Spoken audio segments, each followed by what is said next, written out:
Peace and love, everyone. Turning the cars down here. Hey, Susie. There. That's wind. Wind in the trees.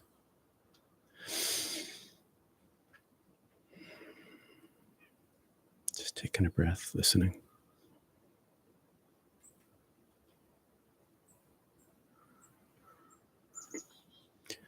Peace and welcome to Not Church, where mysticism from East and West converge, proving the universal nature of the oneness of being. Here, I, Peter, an ex-reverend, explore noetic understanding through the lens of my near-death experience and theophanic experiences. I'm going to turn my friends down here. It's too distracting. Storytelling and offering public scholarship. I offer practical insights to enhance your spiritual journey. But I have a word of the day for you before we begin, because I mentioned it a moment ago. It's theophany. And theophany is the appearance of a divinity. It comes from Greek. And theophanies were often found in ancient Greece, in the literature, in Hinduism, Judaism, and Christianity, including the evangelicals, biblically speaking, the Latter-day Saints, Islam, and Baha'is. Appearance of the divinity. So let's take a moment here and center in, sitting in and close our eyes, take a deep breath or two.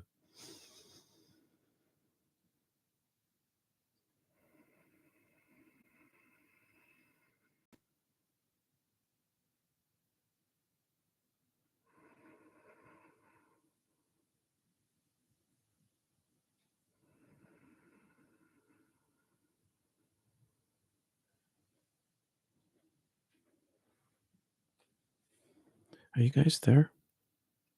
I'm getting a message from YouTube. Error. More than one ingestion stream. One stream, back up the URL. I have no idea. I get a message from YouTube. I have no idea what they're talking about. I hope you let me know if you can hear me. Oh, you're there? Great. Okay. I don't know what they're talking about. Big yellow banner across my screen. And I am, before I continue, I'm wearing new glasses. These are the ones I started looking at in October. I finally picked a pair, and they're progressives, and I'm just got them yesterday, and I'm learning to use them. They've been helpful so far. But now I need to center it again for a second. Okay. So, in the Gospels of Thomas, John, and Mary, Jesus shared more than words. His personhood expressed an air of theophany. An air of theophany, a buzz, a feeling, a shine. His teachings directly transmitted the Holy Spirit. His Shakti, divine energy, through his Shaktipat. Wisdom woven into and around his words and the healings he performed, his very being. Yeshua emanated a frequency, an aura, a soul song, a glow, a warmth, an apparent visible light. Look at ancient Christian art. Halos abound, and not just on Jesus, but also on his friends and saints across time and the earth. Orthodox sanctuaries brim with gold glowing iconography that reflects this universal truth found in the West and the East. This theme is echoed in the Gospel of Thomas, where in number 77, where Jesus proclaims, I am the light that is over all things. I am all. From me all came forth, and to me all is attained. Here Jesus conveys the idea of a divine light emanating through and from him, from his original self, resonating with the concept, the experience of the universal spiritual energy, which I experienced and was shown in my first NDE. Similarly, in the Gospel of Mary, it illustrates how Mary Magdalene received visions and teachings directly from Jesus, embodying the idea of spiritual energy transfer. You can read it for yourself. It's available online. Her intimate revelations highlight a profoundly personal and transformative connection with the divine. Jesus' radiant presence wasn't just seen, it was felt. And I felt this radiant presence since I died in 1980. It came back with me. And in my beatific visions, in my NDE, and subsequently, which Christian theology refers to as the ultimate state of happiness believers will experience when they see God face to face in heaven. Beatific vision. I confess this is true for me. Though the intelligent light I experienced in my first NDE and in other mystical experiences was fully beyond face and form. I faced the formless, an ultimate state of paradise, bliss, joy, ecstasy, fulfillment, wholeness, connection, and beautiful love beyond expression.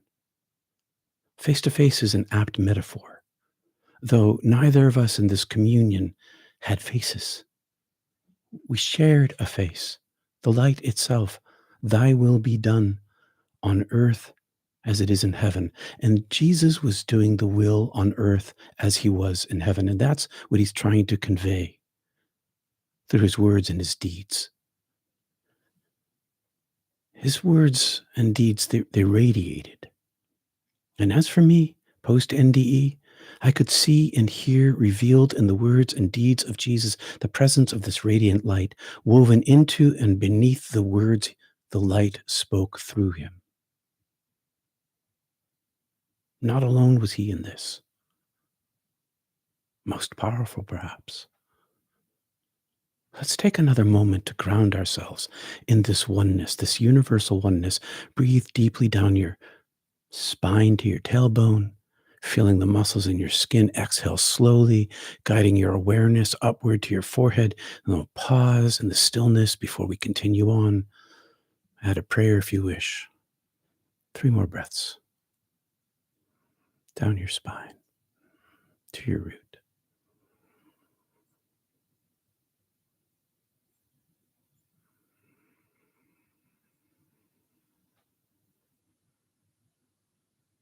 Up your spine on the exhale.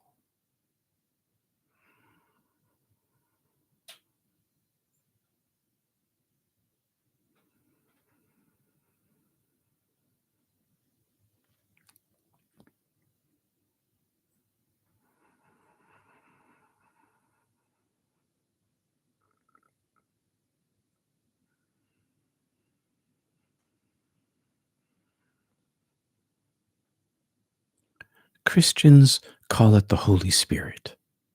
Others chi, Shakti, or Prana, the upwelling, downward flowing, enhanced, infilling, and overflowing connection that rises from within and beyond. Following my first near-death experience, I felt the light in Jesus' words in a visceral, transformative way. It was and remains a living energy that permeates all existence.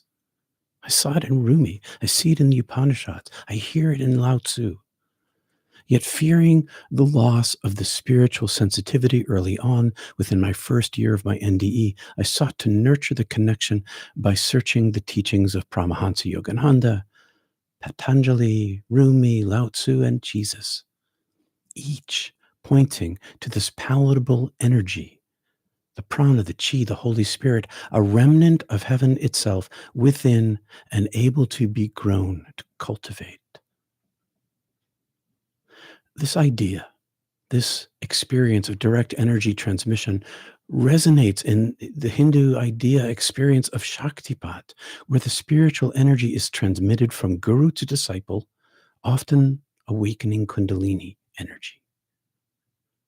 The practice of Shaktipat is in the tantric texts and the teachings of specific spiritual lineages. Similarly, Islamic Sufi and I have never said this word aloud, so give me a break. Tawajuh emphasizes transmitting divine blessings and energy from a Sufi master to a disciple, facilitating spiritual growth. In John 14, Jesus promises, "If you love me, keep my commandments." I'll ask our Creator to give you the Comforter, the Holy Spirit, to be with you forever. Through the world, though the world may not perceive, the Spirit of truth lives in you. They might not see it in you. Not everybody sees it in me, for sure. The Gospel of John, written in the Koine Greek 100 years after Jesus' death, refers to the Holy Spirit with a single word, the Paraclete, meaning advocate or helper. In the context of Jesus' native tongue, Aramaic, the word evokes the sacred breath of spaciousness, an atmosphere of breath, a reminder of the light we carry within. When we breathe with this awareness, we enter into the present presence, the will, the I am, the isness, the eternal now, heaven within, where divine flow resides and guides. As Dr. Douglas Klotz uncovered in the Revelations of the Aramaic Jesus, the book, the Aramaic teachings illustrate this sacred connection most vividly.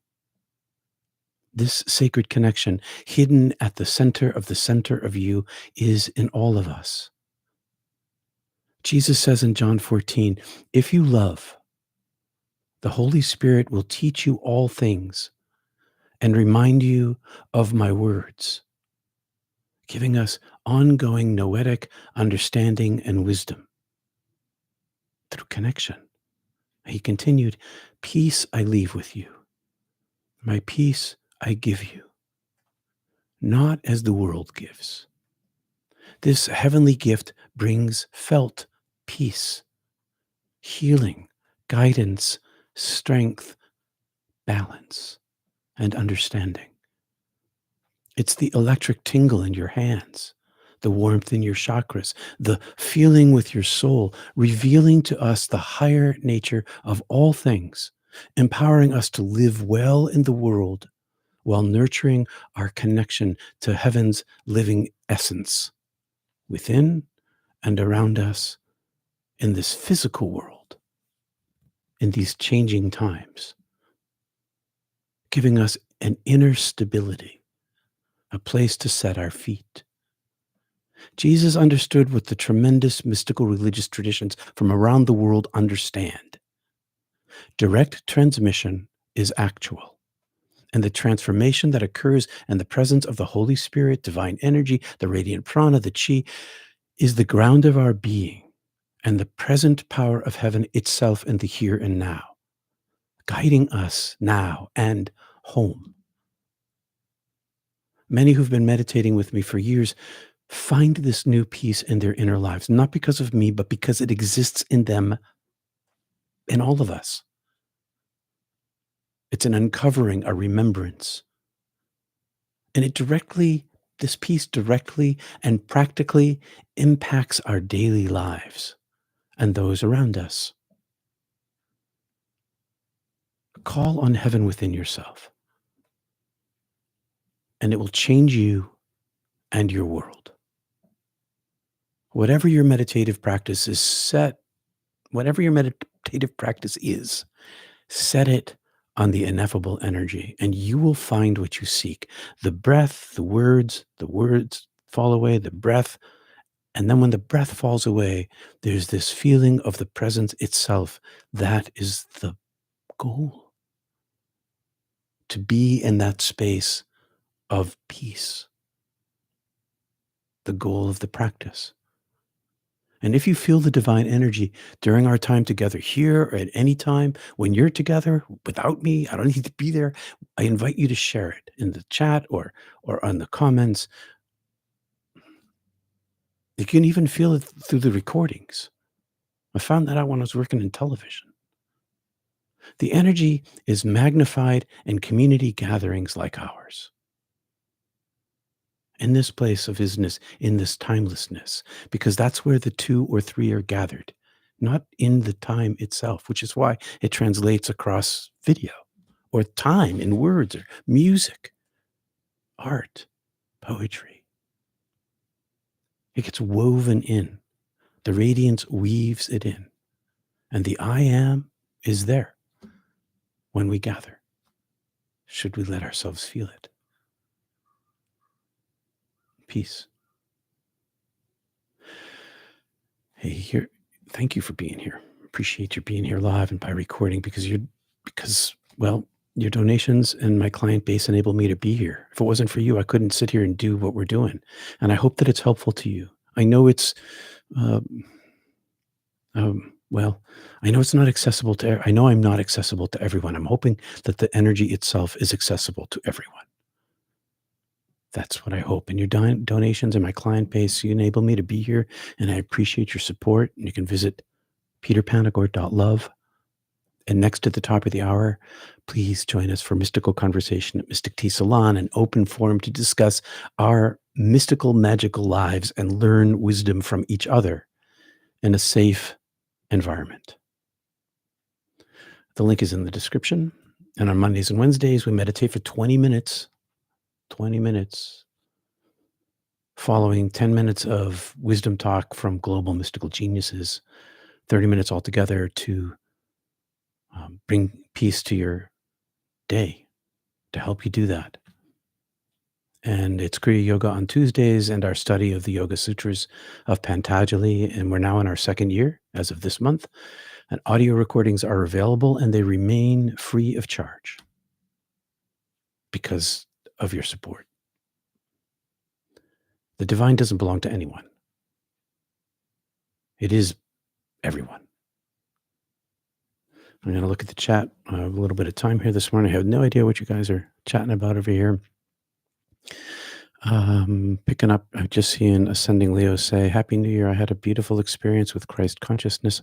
I had a tub soak clearing over this weekend. I feel so good. Oh, that's fabulous. That is a beautiful way to have it. The narrow path lay in the spirit realm. All will need his repose to stay safe on this narrow path to the gatekeepers, says Robert. It is kind of a narrow path. It because it's only this singular thing. That's the narrowness of the path. It's this intention of the heart, action of the mind. Just something else to distract you. You must have a great message today. Thanks, Tom. Yeah, it was like this. The banner is still up there. I have no idea what's going on. Thank you, Michelle, for the super chat. And I'm still learning to use these glasses, so it's like it's different. It's seeing the world differently.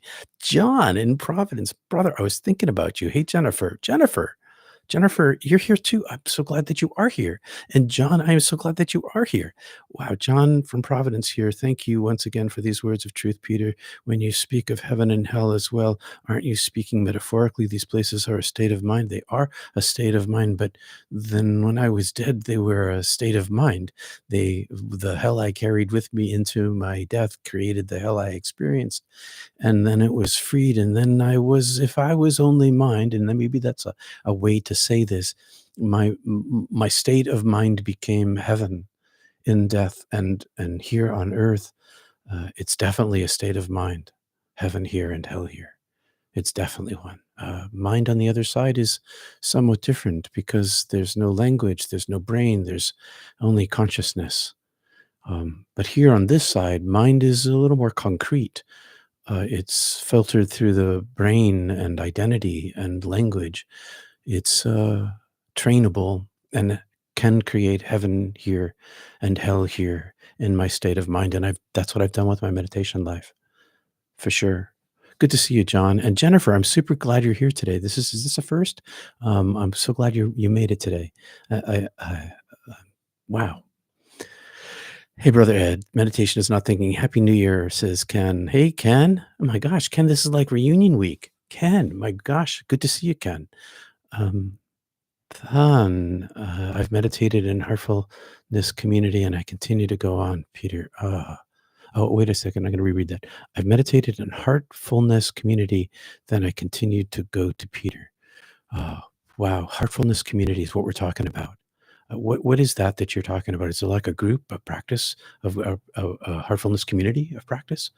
And I'm glad that you're here and you're carrying that to here, contributing that community's energy to our energy and making this link back and forth because it's much bigger than just our little group here. It is. Well, that's really cool. John says, yes, yes, yes. Hi, Kristen. This realm is more like the holodeck in Star Trek. Yeah, it's more like the holodeck in Star Trek. Yes, exactly. Okay, I'm a Star Trek fan. Um, Original NPC, more love to all my fellow mystics and right back at you. Never mind. My bad. I don't know what you said, but all is forgiven. Thanks, Peter. Yeah, good to see you. Jennifer. Yes, says Thong. Oh, that's cool. It's some kind of community, and I'd love to know about it. Good morning, Sean from Salt Lake City. Much love to Maggie. Yeah, let's send a bit of love to Maggie, whose son Richard is going into his last breaths soon.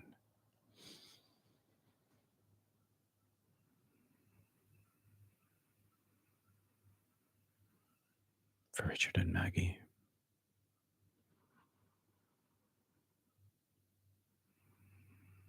Thy will be done.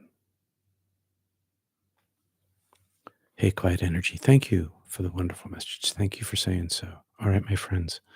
No need to linger here. 20 minutes and 32 seconds in live. Peace and love to you. I'll see you at the top of the hour at Mystic Tea Salon. The link is below. Love you guys. Peace to you all. Thanks for being here. Namaste. Hey, Michelle. Richard and family for sure. Peace and love.